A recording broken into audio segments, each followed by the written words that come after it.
Justin, I know after your last fight, you said you want to get the nose fixed up and everything, and then you wanted to let that heal and sort out before you got this fight. But now that that's all healed, you have the name with Fiziev. How has camp been, and what are the emotions now 3 days before the fight? Yeah, it's been great. I mean, anytime you get here, start getting this close to a fight, you know, the intensity of all the workouts, you know, the excitement in all the coaches, the excitement in the air is really something special. So, yeah, I'm excited for it. And Fiziev was a guy that had been calling your name quite a bit on your layoff. So when they came with you with Fiziev's name, did you go back and watch tape on him? What do you make of him as an opponent? Yeah, I mean, I watch all UFC fights, so I certainly have seen his fights. But, yeah, it's a big difference this camp is I really have been studying my opponent, you know, his fights, and trying to learn, you know, patterns that I can take advantage of. What patterns have you seen that you think that you can tell us that you can take advantage of? I'll show you on Saturday. And a lot of your past opponents like Charles and Khabib and everything, they're obviously very ground-heavy opponents. Fiziev is not that. He's like obviously has like 200-something Muay Thai fights. So how's camp been preparing for a very different stylistic opponent than recent ones? Yeah, I mean, in mixed martial arts, you have to be, you know, confident in every single area. You know, just because he's a Muay Thai fighter doesn't mean he might not try to take me down. And if I do get to the ground, I've been working on getting up, you know, and working on a few submissions from the top. So, yeah, you can't ever look past somebody's ability to take it to the ground because we all in this sport have that ability. How do his leg kicks compare to yours when you're watching tape? They're faster, but not quite as heavy. So we'll see how it works. You also told us when you did, I think you were a guest fighter in New York, that you had like a bike accident, like a little road rash and everything. Is that all cleared up too? Like 100%? Yeah, yep. That was definitely, you know, that and the shots that I took in the Oliveira fight were a big reason why I decided to get my nose fixed and take a little break. And I have to ask, what did you make of Islam's fight against Volkanovski? Did you think Islam had won? That's irrelevant. I think I was impressed by Volkanovski's performance mostly. And then the last one for me, I'm sure you're going with Kamaru, your training partner. But what is the path to victory for Kamaru against Leon? Yeah, they've been in there for 39 minutes. He has dominated 37 of those minutes. He got taken down, you know, first round last fight for about 2 minutes. Outside that, he's been a dominant force, and I, you know, expect the same thing out of him.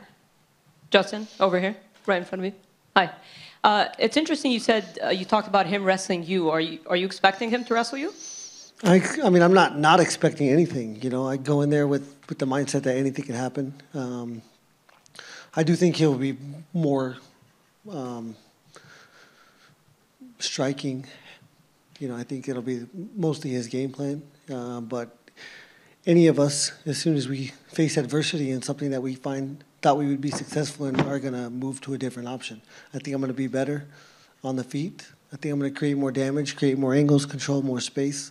And, yeah, I think he'll find a position where he thinks that might be advantageous. Yeah, because I asked him about you potentially wrestling him, obviously because of your decorated wrestling background, and he said you'll have to. What do you make of his grappling, if you've seen any from his fights? I haven't seen much. Yeah, I mean, he's got some takedowns. You know, I think with the 3-round fight, if it's a close round, either one of us would be smart to try and take it to the ground in the last, you know, minute or two of the round to seal the deal. And striking exchanges-wise, obviously you've shown that you can stand with the best. He's an elite. He's considered an elite striker. What do you make of his striking? Yeah, elite. Yeah, there's no way around it. I mean, he's got some crazy skills, especially to the untrained eye. I mean, this guy is the best of the best. So, you know, I think I can take advantage of certain situations. I think I can create more damage in certain situations. I think I can control distance better, and I'm going to have to be perfect on Saturday in order for that to be the case. One last one. What do you make of the Chandler-McGregor fight, and do you even care about the outcome? Don't care. Thank you. Justin, just over here. You said on Embedded that Fiziev reminds you of yourself 5 years ago. Can you elaborate on what you see? Yeah, I think just the confidence. You know, confidence is such a huge factor in there, and he's full of it. He's full of confidence, which is a great thing. Young, hungry, dangerous combination. So, you know, saying he wants to eat my heart, that's the shit I was saying, you know, not too long ago. You said just there that it's a dangerous combination. Do you think that is dangerous for him going in there with that mindset? I think it can be good and bad. If I think it'll prove to be good in situations, and I think it can be detrimental in situations. I don't think there's one way for anybody. And in those 5 years, how would you say you've developed and grown as a fighter? Yeah, I think my ability to control the chaos, the atmosphere, not let that get to me too much. I think that's what we're all constantly working on, is not being able to, for one, crumble under the pressure. There's a lot of pressure in these situations. And he thinks the difference maker on Saturday night will be his fight IQ. What do you think about that, and what do you think is the difference maker from your side of things? Yeah, I mean, I've been in much bigger fights. On this stage, the higher you get up on these cards, these numbered events, the more the pressure. So I've been here, done that. So yeah. Do you think your experience does give you the edge? I think my tenacity, my fortitude gives me the edge. And how do you see it going down on Saturday? I see my hand getting raised, as every single one of us should believe. Thank you. Question for John here, Justin. Were you a bit frustrated when the UFC offered you Fiziev, because obviously he's quite far down in the rankings in comparison to you, or was it a case of you were once in his position, so I'll give him the opportunity? No, I think it's the natural progression of this sport. I come off a loss, fought for the title, 2 out of my last 3 fights. Number 6 isn't that far down. So yeah, I think at this point I got to get a win, and it doesn't matter who it is. And do you think an impressive showing will catapult you back into the title talks? Or? I think I'm sitting at number 3 right now. I'm going to fight, down in the rankings, as I think I should. And then after that, there's Poirier in front of me, Oliveira in front of me. Who's going to fight Dariush? The winner of that fight's going to fight for the title. So I either fight Poirier next, and if that's not the case, then I fight for the title. Thank you. Justin, hi.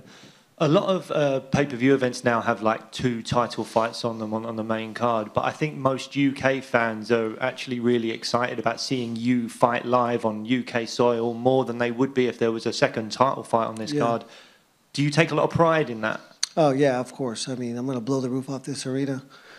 I'm the most exciting fighter that has ever stepped in the octagon in the history of this sport, and of course I pride myself in that.